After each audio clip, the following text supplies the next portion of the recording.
And welcome to brain lesson number 61. Okay, it looks complicated. Don't worry. By the time we finish in the next 2 or 3 minutes, you'll understand exactly what it means. Going slowly through it. Let's start out with this part in the middle. This is the human brain. Remind ourselves what we're talking about. That's the human brain. Got two hemispheres, left hemisphere, right hemisphere, and it's got the bridge, the corpus callosum bridge. Logical side of the brain, visual, IQ, EQ, logical side, people's person, visionary thinking, and that all comes here. Right, so we know what the brain is, right? Brain, and what we say about the brain? Brain is not just a brain. It is a beautiful brain. It is a prachtige brain. That is a lekker brain. That is a sacred brain. It is a sacred organ, and we love the brain. Yes, we love the brain. Why? Because we use the brain. This is the brain that has discovered the motor car. It has discovered the airplane. It has discovered the computer. It has discovered the TV. It has discovered the rocket space to Mars. And Elon Musk's brain is sending spaceships to Mars and satellites to the moon. And Bill Gates' brain has produced for us Google and social media experts. Everything is because of this brain. What a fabulous gift from the Creator Supreme. The Creator Supreme is so intelligent, so He's given us an intelligent brain. So look after the brain. It is a sacred organ. So now we're going to see how we have misunderstandings in life. So this is a very important lesson because we judge other people. We make wrong judgments. Why? Because we have wrong thoughts in our brain. People are putting our brain in a cage. When a person gives you a wrong conception about something, false information, then your behavior is based on that false information. Let us say you don't know a person, you haven't met a person. I'll give an example. Let us say you're going to a wedding. You go nicely to a wedding, you're sitting there, and the person who's sitting at the table, your friend, he looks at the other person and he starts skinning. He say, that person, be careful. That person is a scam artist. Maybe it's true, maybe it's not true.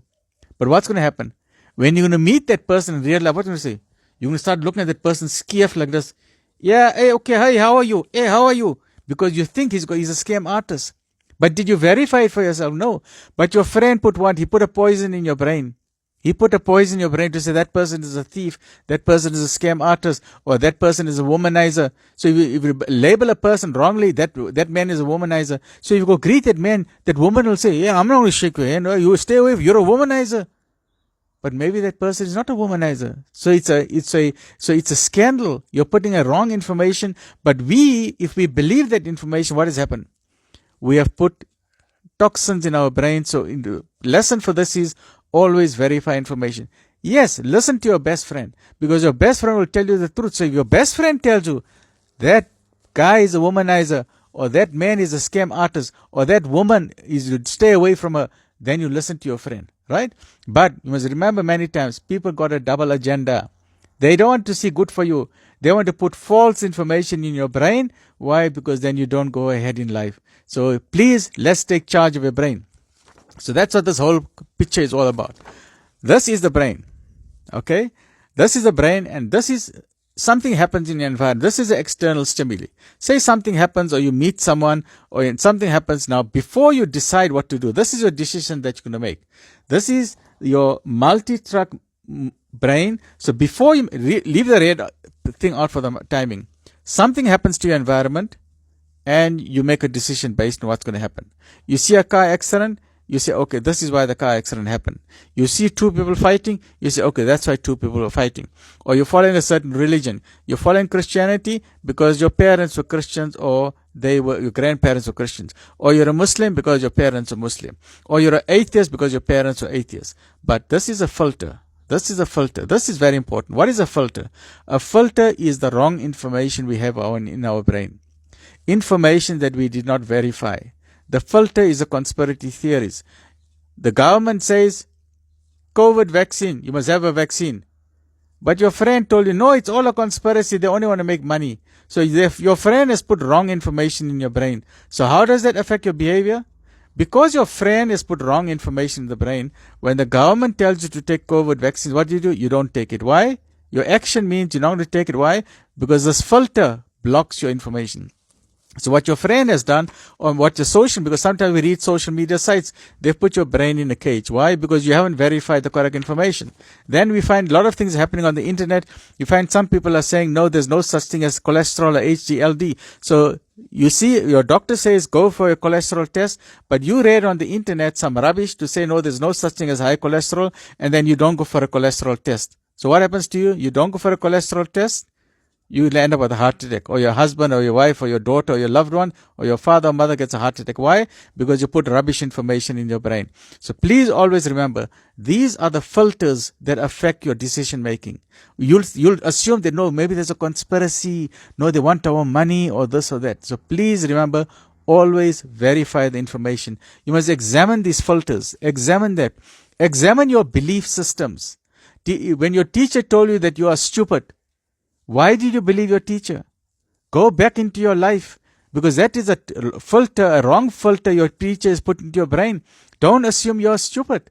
Say, maybe I'm not good in something, but maybe in other things I'm good. So next time you're going to try and do something, you don't do it. Why? Because your teacher told you were stupid. So we need to examine our belief systems. Am I really stupid? Do I need vaccination? Do I need to go for blood pressure tests? Do I need to self-examine the breast? Will I get breast cancer? So all of those things, we need to remove the toxins from our brain. If we don't remove these filters is wrong information. It's rubbish information. It's made up of distortion. The news in our brain is distorted. We got wrong information. We got misinformation. Or the person, maybe you like a boyfriend, right? You're a girl, you like a boyfriend, right? But your girlfriend tells you, no, that boyfriend, stay away from me. You know why she tells you that? Because she's interested in that boyfriend. So she wants to stab you in the back. So you think that girlfriend, that friend of yours is a good friend, but no, she is after your boyfriend. So she's going to fill your head with rubbish, with wrong information about that boy, and you don't bother to verify for yourself, is that boy innocent or guilty, but you break up with that boy. The next thing what you find, your best friend has now married that boy. Who lost out? You lost out. Why? Because you allowed rubbish information to go into your brain, and then your friend put your brain in a cage, and your own best friend betrayed you. We've seen it so many times. So we have misinformation, we have prior knowledge, beliefs, stereotypes, assumptions, make generalizations. So please re-examine your belief systems, find out for yourself, is it true what is going on? And a famous example is in apartheid South Africa. I know many of my white colleagues, doctors and scientists, during apartheid, many of the whites supported, they stood with the blacks and the Indians and the colors. They said, no, apartheid is wrong. Because as medical doctors, we say, this is all rubbish. Apartheid is wrong. There must be no racism. But many of my white colleagues, they say, you know what? We were brainwashed. The government put filters in our brain. The government told us the white is better than the black. So we believed it. The government told us that no, the white person is superior to everyone else. So we believed it. But he said after apartheid broke down, we asked ourselves the question, how could we have been so fooled? So now they remove that filter from the brain, they remove the toxins. So now they say, you know what, someone fooled us and we will not allow it. So they gave us misinformation. The Bible, when we go to Sunday church, the Bible told us, no, there must be apartheid. At the supper table, they told us there must be apartheid. And then the government also told us there must be apartheid. When we go to church, they told us there must be apartheid, and we believed it. So the whites were also innocent victims because their parents were putting wrong information in the brain, the opas were putting wrong information. But I take off my hat, I give so much thanks to the white men to say, you know what, they realized that apartheid is wrong, and that's why we're living in a country where there's no racism. And now we have the GNU where the DA and the ANC are working together, and we pray for the best. So please remember, in life, there will always be, it can be your best friend. It can be your colleague at business, because maybe that business colleague of yours who is working in the same department will tell you something about the boss. Your boss is like this and the boss is terrible. You, meanwhile, you believe it because that person is feeding wrong information in you, meanwhile, by mistake, send out an email. Next minute, you lose your job. Meanwhile, your friend got a job, got a promotion. Why? Because they made you a mampara. Why? Because they put rubbish into your brain. So remember, everybody has got a double agenda. Always verify the fact for yourself. Don't listen to what your work colleague is saying. They want your job. They want the promotion. They don't want